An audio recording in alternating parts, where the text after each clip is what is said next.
What's good with it, BlakGooseTV family? I'm back!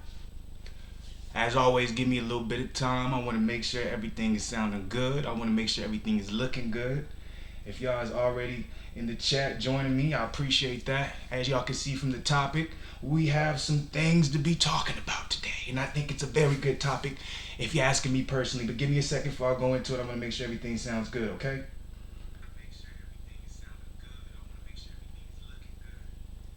All right, man. Me personally, I think everything sounded good, okay? So I ain't got no complaints, man. Before I start anything, right? Please charge. That was from my speaker, because I'm gonna let y'all listen to something real quick.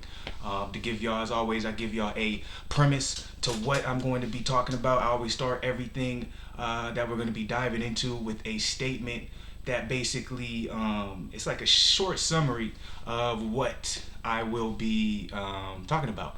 As you can see from the title, it has to do with Deontay Wilder. Deontay Wilder's $100 million offer from Dazn. If y'all remember, earlier in the year, there was a lot of rumors, and I think it was from late last year, that Deontay Wilder turned down a $100 million contract from Eddie Hearn and Dazn. On it was to fight Joshua, and then also I think it was to fight Dominic Brazil was one of the fights, and then he had a fight in between. But it was two Joshua fights on it, I believe. A first fight with him, and then if Joshua happened to lose, it'd be a rematch. But I know for sure the Brazil fight was on there. At the time, everyone was basically going crazy when Wilder said that he turned down the contract. Basically, he confirmed the rumors, because at first it was a rumor. No one really knew if it was true, but he confirmed the rumor. Eddie Hearn confirmed the rumor, and basically Deontay Wilder, not only did he stay loyal to basically Showtime, PBC, Al Heyman, but also he betted on himself ultimately. If that's he bet on himself, because in his mind he believed taking that offer would basically be him saying, I'm number two to Anthony Joshua. I'm the second fiddle in the game. You know what I'm saying? I'm getting signed to the same promotional company that Anthony Joshua is under, but Anthony Joshua is clearly the number one guy in that promotional company. So by me doing that, I'm basically bowing down to AJ. So by not doing it, he establishes himself in his own right in a different promotional company, while now this promotional company basically is putting the same type of promotion money, I won't say money, but the same type of promotion time and love that Joshua was getting with Dazn. And so now he has at least an argument where he can say he's the A side over Joshua, where if he signed to Dazn and took that 100 million, there's no way he can claim himself to be the A side, of course, unless he beats Joshua. But then there's always that rematch. You never know, So he decided to bet on himself. But we're not going to talk about necessarily that point, because I just wanted to put that out there, because in case you didn't know, or maybe see it from that perspective, you thought Wilder was ducking. It's definitely not the case. It's simply knowing that when it comes to the business of boxing, you have to put yourself in certain positions if later on down the line you can be basically the number one guy. And sometimes that takes sacrifices, especially in this sport, when different promoters, different companies, all these different type of politics is in it. To be able to do what Wilder did and stay a free agent essentially, but also show his loyalty to someone, it might end up being a big deal in the long run for him. It might. It still hasn't paid off yet, and that's what we're going to get into. So we're going to start off with, it's a short clip. I'm only showing about like 20 seconds of it, because I don't want to get flagged or anything. Obviously, it's from Pheno Boxing. It's a big boxing channel. But I just want you to hear Eddie Hearn himself talk about Wilder declining $100 million. That he ignored $100 million to join Dazn. Do you have any more information you'd like to share on that? Oh, I mean, look, there's been a lot of reports, and there was obviously huge amounts of money offered to Wilder for those fights. It didn't work out for reasons known to Deontay. Right now, what we do know is Joshua's fighting Miller on June the 1st. Wilder's fighting Brazil on May the 18th. They've both got to win, Alright, so that's all I'm going to show. So you can see right there, he didn't actually confirm necessarily that the 100 million was the number, but he did say it was for a lot of money. So as of right now, the fact that he didn't specifically confirm 100 million, I'm assuming it was around 100 million. So it probably wasn't 100 million, it was probably a little bit less, but just to keep it easy, we'll just say 100 million. So that's him saying right there that Wilder turned it down. So let's go ahead and get into actual numbers now. We're gonna look at the numbers when it comes to Fury's purses. We're gonna look at the numbers when it comes to Wilder's purses, and we're also gonna look at the numbers when it comes to Anthony Joshua purses. Okay, we're going 2 to 3 fights back. As you can see already, you can see the purse that was made for Wilder and Fury for their first fight. Wilder had a guarantee of 4. Fury took home 3. So in that fight, Wilder was seen as the A side. Okay, he took home more money than Fury took home. All right, and that was as recent as last year in December. This was between basically the 2 biggest names when it comes to heavyweight boxing, not named AJ. Now let's take a look at AJ's last purse. Not his last fight, but let's go all the way back to the Povetkin fight. Okay. So against, let me turn that off. I'm sorry about that, yo. All right, so in the Povetkin fight, he got a guaranteed $20 million. As you can see also in this article, it's saying Joshua also earned around $20 million for his clash with Joseph Parker in March. So he made $20 million plus, most likely, for both of those fights. So as you can see, obviously, if we're looking, it's very similar to the argument I was making last night when it came to Lomachenko, Davis, Farmer, and Teofimo Lopez. If you don't want to believe in the drawing power of the fighters as basically being the A side, the other measurement that you can look at is money. What are they being paid? And Joshua is clearly making more money than both Fury and Wilder. All right, so we're gonna go ahead and we're gonna look at before we actually look at that, let's look at Deontay Wilder's purse when he fought Dominic Breazeale.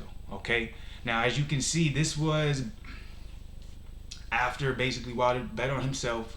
He had the controversial fight with Tyson Fury, as it says in the article, but that basically put him on the map, right? And as you can see, he got 10 million. If you guys remember, I made a video not too long ago basically talking about how Showtime and Joseph Espinoza, they actually they didn't necessarily, I don't want to say they didn't pick up Deontay Wilder's contract, but they didn't pick up the Luis Ortiz versus Wilder rematch. That's why it took so long for them to get an actual date for it, because the amount of money they felt like they were paying Wilder, Showtime, essentially, they didn't feel like he was getting back. So PBC ended up picking it up.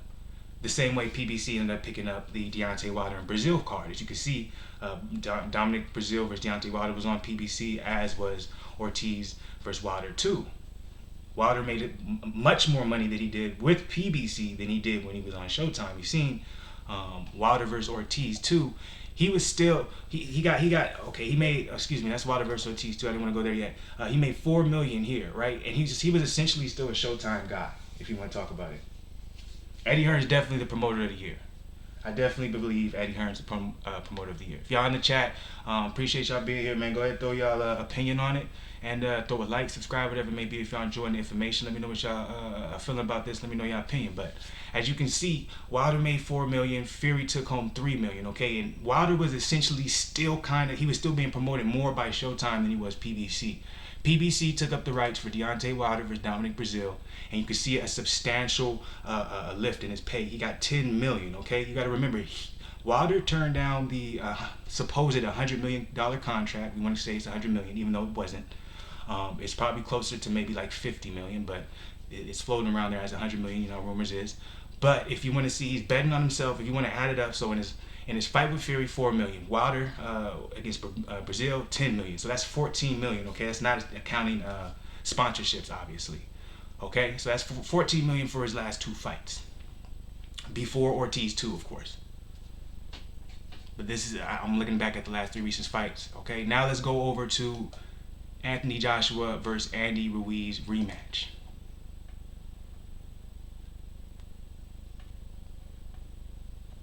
So Joshua earned $66 million for this fight. That's a hefty about $85.7 million US dollars. While Ruiz earned about $10 million, okay? So as you can see, AJ, he's obviously the heavy hitter, okay, when it comes to how much money he's making. But at the same time, in my opinion, I think Eddie Hearn, period, he's throwing a lot of money out in a lot of fires because that's not the only guys making. I'm like, Triple G got a $100 million contract. We don't even got to talk about what Canelo made. You know what I'm saying? The guys everyone he signed. Tevin Farmer. I just talked about Tevin Farmer's making more than Gervonta Davis with the contract he had. Demetrius Andrade, that he reportedly signed like a $3 million for 3 fights. Like they're making money over there. So let's go ahead and look at Tyson Fury. Let me reload this. Sorry about that. But so let's look at Tyson Fury. So while this is loading, I'll switch over to Tyson Fury versus Otto Wallin. Okay.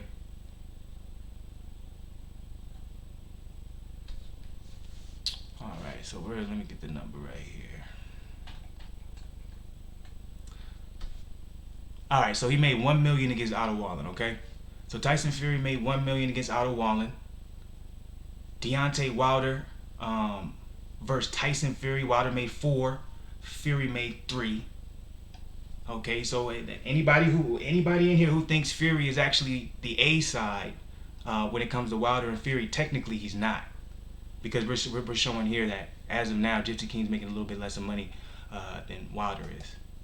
So here we go. This is the one I need to load up. This is what he made for Tom Schwartz. So check this out. The amount of money Tyson Fury made against Tom Schwartz, similar to what Deontay Wilder made against Brazil, 10 mil. Okay, so Fury made 10 against Schwartz, and then we got 10 mil Wilder versus Brazil. But you got to remember, Schwartz was before, that was after the Fury Wilder fight, obviously, as was Brazil. So they're starting to make Fury and Wilder starting to be on the same page when they're making their money right here. But you still have to argue, just because of the first fight that they had, because Wilder made more money there, he's somewhat ahead. But still, that's those 2 fights. So Otto Wallin, $1 million, 10 million for that. That's 11 million total. Wilder versus Dominic Brazil, 10 million, and then Wilder versus Ortiz, 2. Now see, Wilder will make at least 3 million, while Ortiz payout begins at 1.5. That's per Yahoo, but according to ESPN, this is via Forbes, Wilder will end up with closer to 20 million. My only question to this in particular is, why is the original report saying he makes at least 3 million, then according to ESPN he's making close to 20?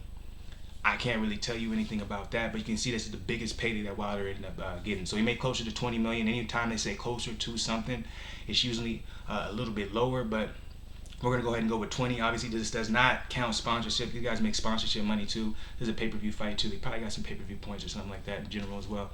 So that's not even counting that. So he made more than this, but we're talking about just the purses. Okay, we're going to keep it specific to purses. So that's 20 million, that's 10 million, okay? 30 million total for the last 2 fights for Wilder. Fury made 11 million total for his last 2 fights, Schwartz and Wallin. So as you can see, Wilder is the A side when it comes to Fury. He is the B side when it comes to AJ. But the initial topic, or what we're trying to discuss and find out, is him turning down the 100 million 3 fight. Like you can see here in this article by sportingnews.com. Wilder made headlines by turning down DAZN's 100 million 3 fight package in March. Okay, the 100 million. Is that the exact number? I'm not sure, okay? No, Eddie Hearn hasn't confirmed that. Wilder hasn't confirmed that. They just said they turned down a big money contract. That's 3 fights. So if you want to go off of 3 fights, yeah. Maybe Wilder did make a mistake betting off himself. If you're betting on himself, if you're just looking at money. Because in his last 3 fights, Wilder made a total of probably close to, I want to say, maybe 40 million.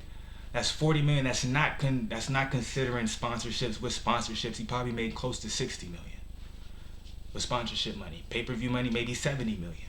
So he was around the ballpark for 3 fights. If you want to be realistic, he was around the ballpark of that $100 million offer. If it was really $100 million, and if it was really that, he wasn't too far off it. So if you want to look at it money-wise, all right. He left 30 million out there, you know what I'm saying? Coming from a nigga like me, I'm like, shit.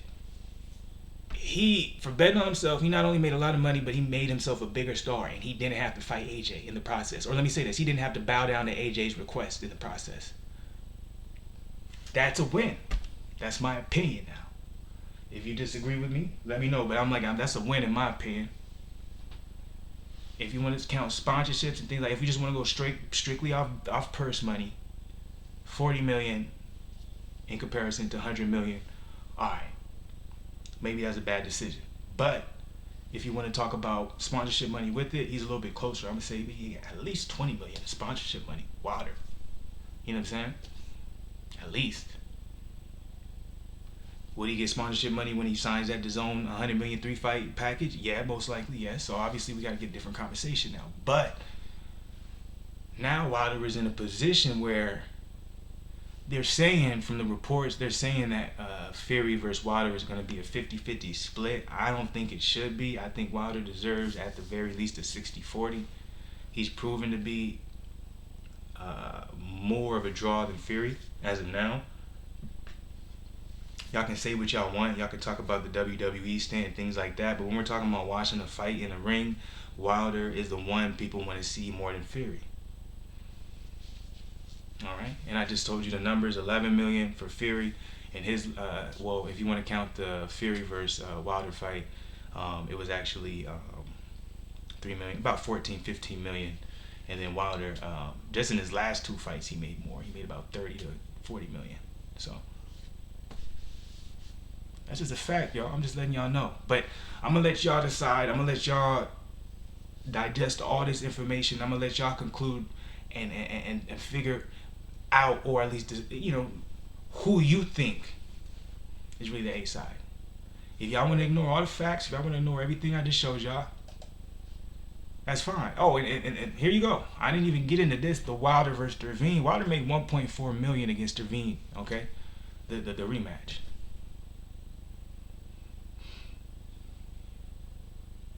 I'm like, everyone just has to realize. I know it seems like Wilder gets a lot of hate, unwarranted hate, but I'm like, when you just look at the facts, the 3-headed monster, Anthony Joshua is number 1, Wilder's number 2, Fury's number 3, but number 2 is going to be decided February 22nd. You know what I'm saying? Or let me say, it's going to be redecided. Because I'm like, if Fury beats Wilder, and that's why I think Fury is so willingly, when it comes to fighting Wilder, he has no problem with it, because he knows the position he's in. His team knows the position he's in. They know if they beat Wilder, that's what they have to do to be to when they're going up against Joshua, to actually demand something worth demanding. They can't demand anything from Joshua right now, Fury's team.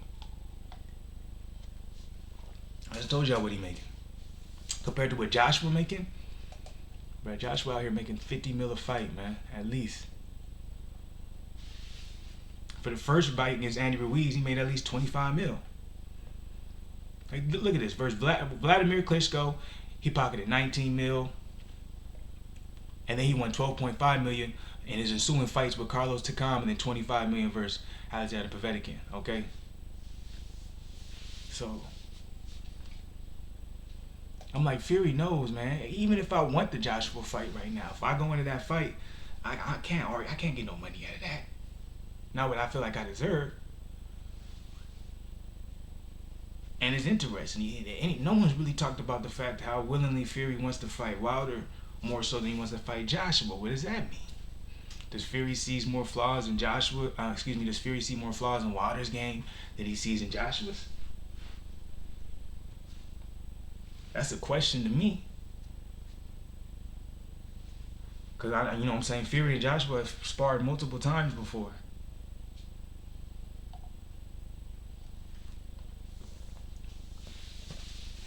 He might not be. You never know. But to me, I'm like, I just think that's an interesting thing no one really talked about. I'm like, wow, Fury is willingly ready to fight Wilder.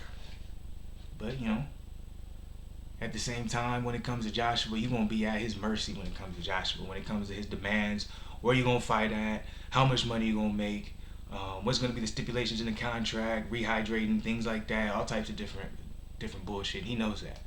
But if he beats a guy like Wilder on February 22nd, especially convincingly, he's at least in a position, somewhat of a position of power. He's going to have to fight a couple more people. You know, Big Baby Miller got signed at top rank, so I see if Fury beats Wilder, I see Fury versus Big Baby Miller next. People was already, you know what I'm saying, expecting that to happen before the end of the year. You know what I'm saying? If Fury didn't get that cut, you know what I'm saying, we might have seen Big Baby versus Fury before that WWE stint. So I'm like, there's possibilities for Fury to make his name bigger if he beats Wilder. But of course, if Wilder ends up beating Fury, the question is, where does Wilder go from there? That's the question. Because if you look at the PBC heavyweight division, they got guys like Adam Kabanaki coming up. Adam Kabanaki, he's expected to be fighting in March. It was first reported he was going to fight Pulev, but now, of course, with Anthony Joshua winning, they're trying to get Pulev versus Anthony Joshua to happen. I do think if that doesn't happen, we still will see Pulev versus Kabanaki. But Kabanaki, he's the guy coming up when it comes to the PBC heavyweight division. That's you know what I'm saying. I'm trying to think of some other guys right now in the PBC heavyweight division, but it's hard really to pull up. Let's do this, huh? Let's get out of here.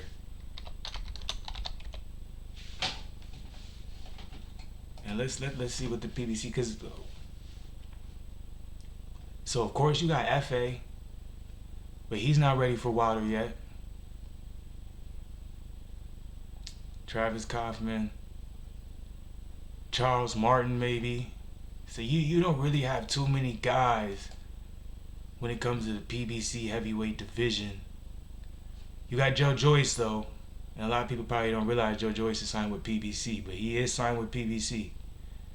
And I'm like, even though Joe Joyce is a young gun when it comes to boxing, his age, he's about 33, 34. He's about Wilder's age, even though he only has about 12 fights. So that might be the next option for him. They're not showing everybody here because I don't think I see Kaminaki in this list. Let me go to the actual website. Because I'm like, that wasn't everybody, man.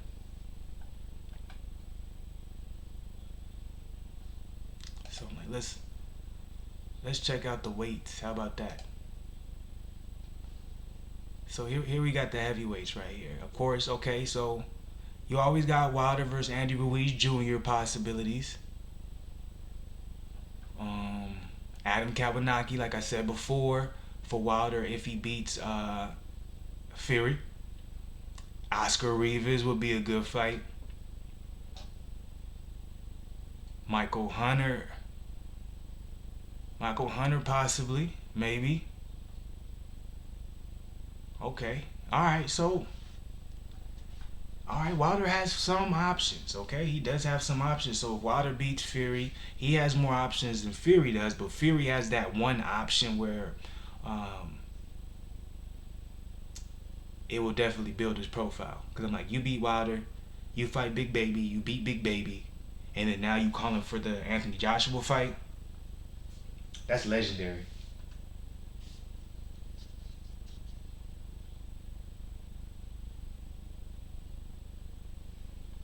Yeah, no, I agree with that. Last one was good with the last one. My bad. I even look at the chat. I was over here looking at the screen. I agree with that though. Eddie will give Wilder a 50-50. That's a fact. Yeah, and I agree with you too, chat. I agree with all those points in the chat. I can't dispute any of that. Because the one thing a lot of people don't realize is that when it comes to well, a lot of people probably do realize this. AJ losing and then winning his belt back was probably the greatest things that ever happened to AJ. Because not only did it solidify him as the A guy when it comes to Fury and Wilder, but it made AJ a bigger star than he already was. How many people love to see a champion that was supposed to be perfect, never take an L, never make anything happen, lose and then come back? Like, I'm telling you, this boosted his already greatness. So I'm like, AJ knows this, Eddie Hearn knows this, so they're at a point now where they're literally chilling, and they're looking at Fury and Wilder, and they're gonna see what happens with this February 22nd fight, man. If Wilder loses this fight, it's hard for me to see a Wilder versus Joshua fight ever happening, because what's the point? What's the point? Because y'all looking at, I'm showing y'all here now. See, if Wilder loses to Fury, because this is a possibility, because if y'all remember, Tyson Fury changed his trainers, and a lot of people think he dropped Ben Davison and he went back to his pops. He didn't go back to his pops. Okay? He went back to day one. Let me type this. Let me see if So I got this real for you.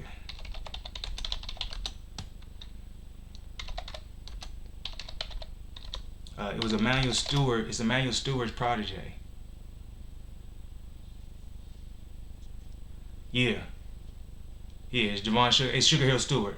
So Emmanuel Stewart, Sugar Hill Stewart. If you guys remember, he's one of their main things that they taught to bigger guys that made them on the map. It happened with Lennox Lewis, with the Klitschko's. Is that it's kind of like keeping your jab hand out like this way. You feel me? You never really bring it all the way back. You always keep it out. And they always manage their distance with his jab hand. And he said, and he taught the Klitschko's, he taught Lennox Lewis, basically, you're bigger than most of these guys, you're longer than most of these guys, so you don't really have to worry about head movement, things like that. If you always keep that jab hand out, keep them on the outside, and when they come on the inside, you know what I'm saying, either you hit them with the right hand, or you either close distance, you know what I'm saying, grab, hold, reset, or maybe, you know, move to the side, you know what I'm saying, that's what made him so great. So it's going to be interesting, Fury, going to this particular trainer, the adjustments he's going to make, because I think what's going to happen, because a lot of people are saying Wilder can improve more than Fury, but I think Fury's IQ is so high, you'll see what he wants to change more so in his game plan than you will see with Wilder. Wilder, you're kind of still seeing a guy learning how to box, improve every fight, while Fury knows how, but he can change. His IQ is so high, he can change from fighting like he did against Wilder his last fight, or watch how he fought against Klitschko. He didn't move as much.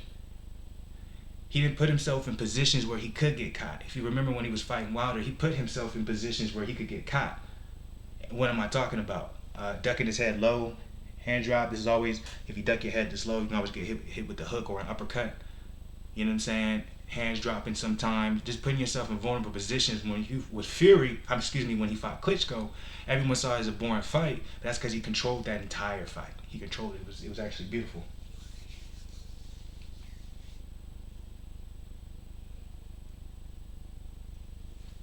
I think I agree with you, last one. I think Pulev's going to end up getting it over Usyk. This is just my opinion, because since Usyk is under Matchroom, I'm all over the place. Pulev is with Top Rank.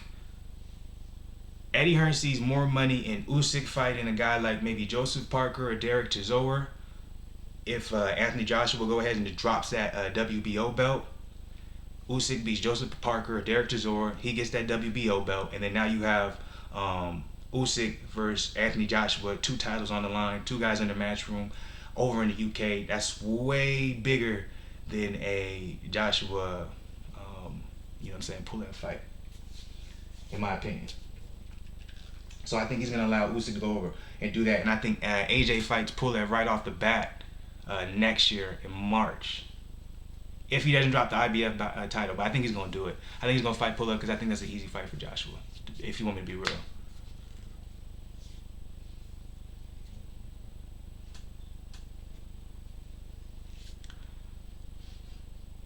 But yeah, so I basically, I got a little sidetracked, but I told y'all what I was trying to get to in this, you know what I'm saying, in this entire stream. Basically, I want to let you guys know that, in my opinion, if I'm looking off of what I showed you guys, I do not think Wilder made a mistake betting on himself.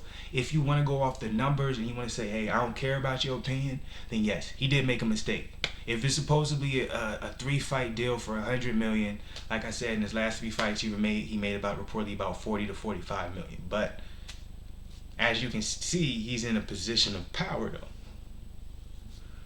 Whereas if he would have signed with Dazn, look at where Triple G is now. Look at where Triple G signed with Dazn. This is a great point. This just came off the top of my head right now, so I'm going to talk about this. Triple G signed with Dazn thinking he's going to get that rematch with Canelo. He said, he probably thought to himself, there's no way I could be under a different promotional company and fight Canelo. But what he didn't think about is what Wilder thought about. Everyone's telling me I'm the B guy. If I go sign with the promotional companies that's promoting the guy that I potentially want to fight with as the A side, I won't have any power. I'll have to fight Joshua when they tell me to. I won't be able to say nothing. And that's where Triple G is at. Triple G is fighting guys that we don't even know who they are. No disrespect to any of them. Derevchenko beat Triple G, but they had to give him that W because they're hoping Canelo says okay to that third fight. But Canelo's in all the control. Wilder would have been in that same position if he would have accepted that $100 million fight, and he saw that. So he might have lost money, but he gained popularity. And in this business, that's not always the baddest thing to do. Because that's what you got to do, you know what I'm saying? So that's my, you know what I'm saying? That's my synopsis, whatever the fuck you want to call it, my summary of everything. That's just what I think about it. If y'all got any different opinions, you know what I'm saying, let me know in the chat real quick. I'm thinking about getting off in a minute.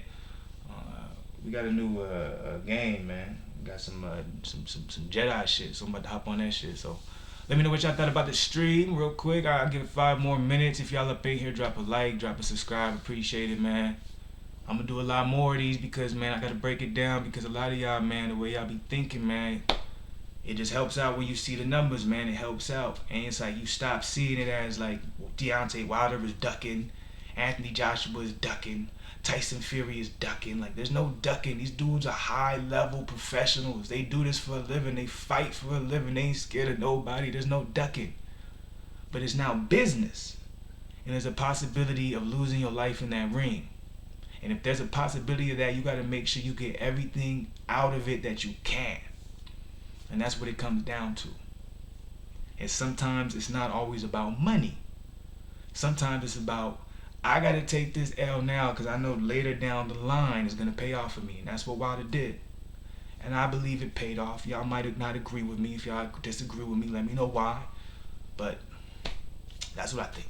So it's a lot deeper than just two dudes up in there fighting, especially when it gets to this level. Especially when it gets to basically like superstars, you feel me, icons of the sport, where the brand means just as much as what they do in the ring. Gotta remember, all of them are a brand. They're all a brand within themselves. Fury, Wilder, Joshua, all these guys. So that's what they protect. But shout out to y'all for joining, man. I appreciate it a lot. Hope y'all enjoy y'all day. Hope y'all enjoyed the stream. Stay positive as always. And you know what I'm saying?